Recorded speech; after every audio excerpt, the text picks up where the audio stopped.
I never thought a late-night tutoring session could change my life. But then again, I never expected someone like her. It started with a simple favor. My literature professor, Mrs. Lawson, asked me to help set up her classroom for a weekend seminar. She said she needed a strong pair of hands, and somehow my brain heard something entirely different. She was in her mid-30s, 10, maybe 12 years older than me, but the kind of woman who didn't need makeup to draw attention. Her presence did all the work. Sharp green eyes, a confident smile that knew more than it let on, and a way of speaking that made you want to listen, even if you didn't care about the subject. When I arrived, the campus was already empty, the kind of quiet where your footsteps sound too loud. Her classroom door was slightly open, light spilling into the hallway. Inside, she was wearing a dark blouse tucked into a pencil skirt, her hair tied back loosely. Professional, yes, but there was something casual about it tonight, like she hadn't dressed for students. She dressed for herself. "You made it," she said, glancing up from a stack of papers. "I was starting to think you'd ditched me." "Wouldn't dare," I replied, and her smile curved just a bit more. We moved tables, sorted materials, and set up the projector. Nothing special. But every time she reached across a desk, every time her skirt shifted just slightly, I caught myself wondering if she knew exactly what she was doing. And when our hands brushed over the same box of supplies, she didn't move hers away immediately. After an hour, we sat down to take a break. She poured 2 cups of coffee from a small thermos she kept in her desk. "You know," she began, "you're not like most of the guys in my classes. You actually pay attention." I smirked. "Because your lectures are interesting." Her eyebrow arched. "Interesting? That's one word for it." The silence that followed wasn't uncomfortable, it was heavy, charged. She leaned back in her chair, watching me over the rim of her cup. That's when I realized she wasn't just my teacher tonight. She was a woman, one who might be testing boundaries.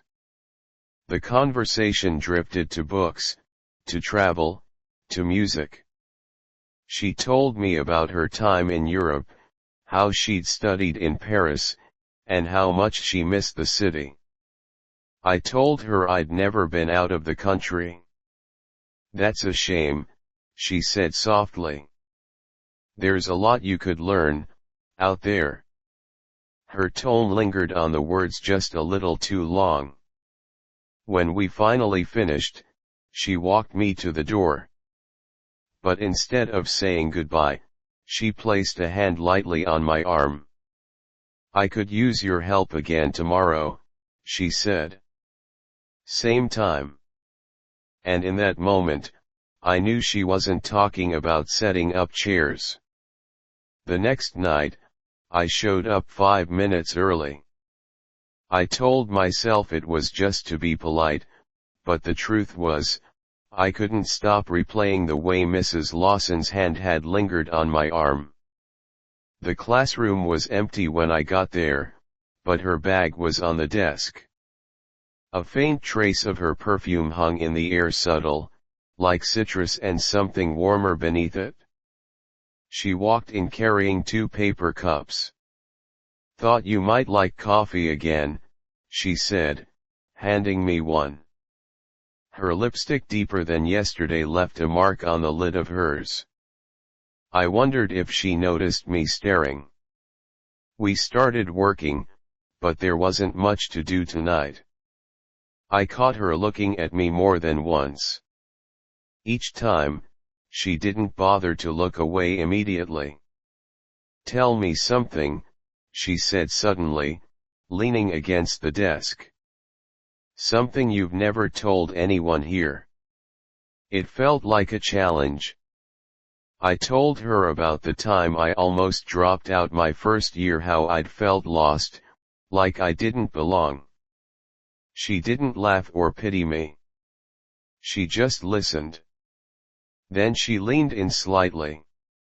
Want to know something about me? I nodded. I wasn't always this serious, she said with a half smile. In grad school, I had a reputation. Let's just say I enjoyed life. And I wasn't exactly shy about it. Her words were casual, but her eyes stayed locked on mine. Before I could think of what to say, the sound of heels clicked down the hallway. A tall, brunette woman appeared in the doorway, wearing a fitted red dress and carrying a small box. You must be the helper, she said to me, smiling like she already knew something. Mrs. Lawson stood and walked over to her, placing a hand on the brunette's arm. This is Claire, Mrs. Lawson said. A friend of mine. She's helping with the seminar too. Claire's gaze lingered a little longer than necessary as she shook my hand. Pleasure, she said, her voice smooth, almost teasing.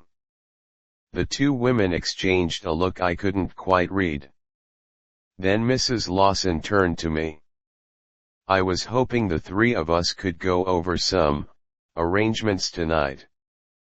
Arrangements. The word rolled in my head, heavy with possibilities. The arrangements turned out to be nothing urgent, at least, not on paper. We moved a few tables, checked the projector, and discussed schedules. But Claire didn't seem interested in any of that. She kept circling the room, occasionally brushing past me just close enough for it to feel intentional. Her perfume was darker than Mrs. Lawson's, more floral, heavier, lingering. At one point, she leaned against the desk beside me, looking over the seminar notes. You've got good handwriting, she said, her tone making the compliment sound like it meant more. I glanced up and caught Mrs. Lawson watching us from across the room. Not disapproving. Not jealous. Just observing. Claire, Mrs. Lawson said, why don't you show him the example slides? Claire smiled. Oh, I'll show him a lot more than that. I wasn't sure if I was supposed to laugh, but Mrs. Lawson's smirk told me she'd heard worse from her. There was history here, unspoken, but obvious. When Claire moved to the computer, Mrs. Lawson walked over and stood close beside me. Her voice dropped low enough that only I could hear. She's a little forward. Don't let her intimidate you. Should I be intimidated? I asked.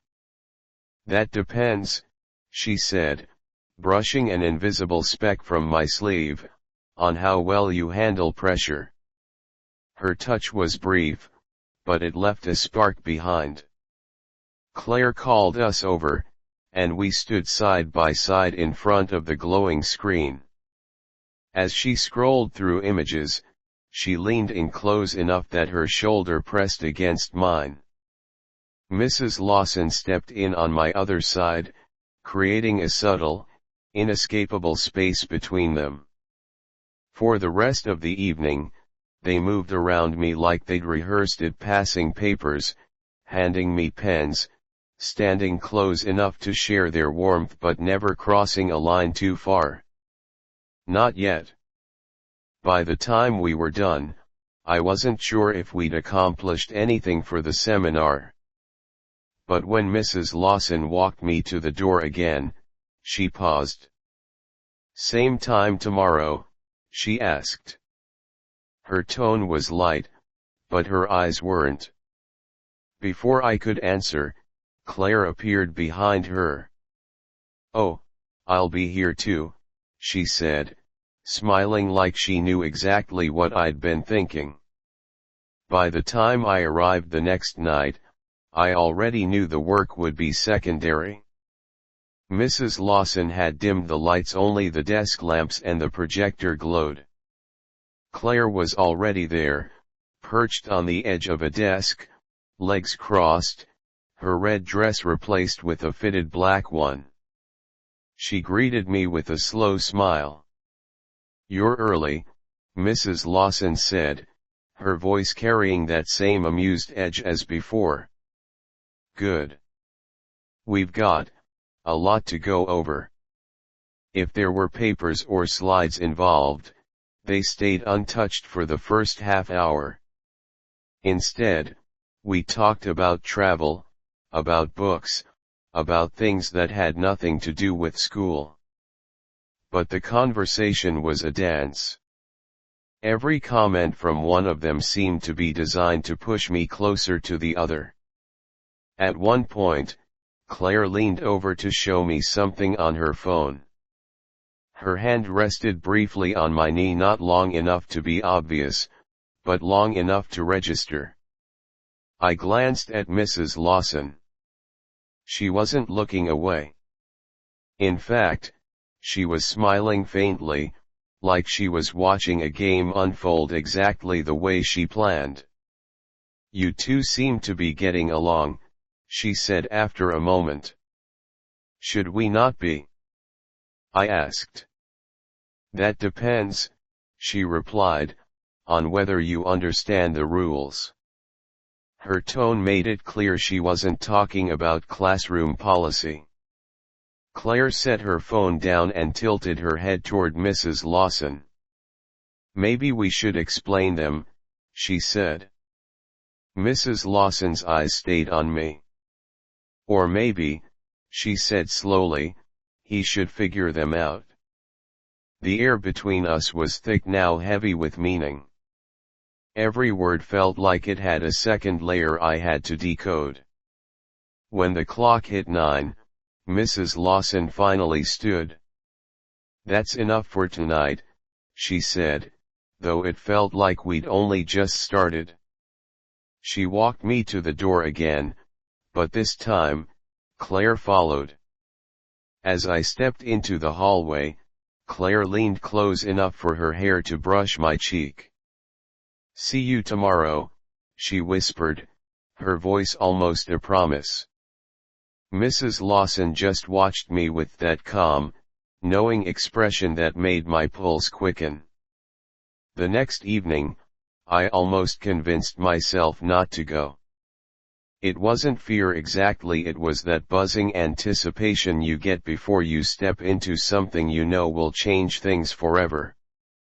But by the time I reached the familiar door, the decision had already been made. Inside, the lights were low again. Claire sat at the back, idly twirling a pen between her fingers. Mrs. Lawson was at her desk, not pretending to be busy this time. She looked up when I walked in, her smile warm but edged with something sharper. "Lock the door, would you?" she said casually. I did. The sound of the latch clicking seemed louder than it should have been. "Before we start," Mrs. Lawson began, "I think it's time we made things clear." She gestured for me to sit not across from her, but in the chair between her desk and where Claire sat. The positioning was deliberate.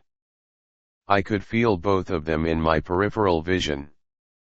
Claire leaned forward, resting her elbows on her knees. "There are only 3 rules," she said, her voice low. Mrs. Lawson took over. "Rule 1, be honest. No pretending, no half answers." Her eyes locked on mine, holding them for a beat too long. "Rule 2, Claire said, You don't get to pick favorites. We work together. Her smirk made the word work sound nothing like work. Mrs. Lawson stepped closer, her hand brushing my shoulder as she passed behind me. Rule 3, she said, if you're in, you're all in. No hesitation.